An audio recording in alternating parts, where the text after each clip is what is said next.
राज्यातील काही ठिकाणी अवकाळी पाऊस धुमाकूळ घालत असला तरी काही ठिकाणी उष्णतेचे वातावरण आहे। दरम्यान हवामान खात्याने जळगाव जिल्ह्यात आगामी 4 दिवस उष्णतेच्या लाटेचा अंदाज वर्तविण्यात आला आहे। म्हणजे दिनांक 16 ते 23 मे दरम्यान जिल्ह्यात तापमानाचा पारा 42 अंशाच्या पुढे राहण्याची शक्यता आहे। गेल्या आठवडाभरापासून जिल्ह्यात संमिश्र वातावरण पाहायला मिळाले। 4-5 दिवसांपूर्वी जिल्ह्यातील काही तालुक्यांमध्ये अवकाळी पावसाने हजेरी लावली होती। 15 मे दरम्यान जिल्ह्यात अवकाळी पावसाचा अंदाज व्यक्त केला होता। त्यानुसार काही तालुक्यांमध्ये पावसाने हजेरी देखील लावली। मात्र आता वातावरण काही दिवस कोरडे राहण्याची शक्यता आहे।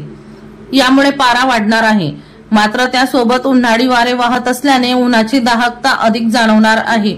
उष्णतेच्या लाटेसोबतच जिल्ह्यात 20 ते 25 किलोमीटर वेगाने वारे वाहणार आहेत। वर्षा लोहार यांचा खास रिपोर्ट V1 लाईव्ह जळगाव।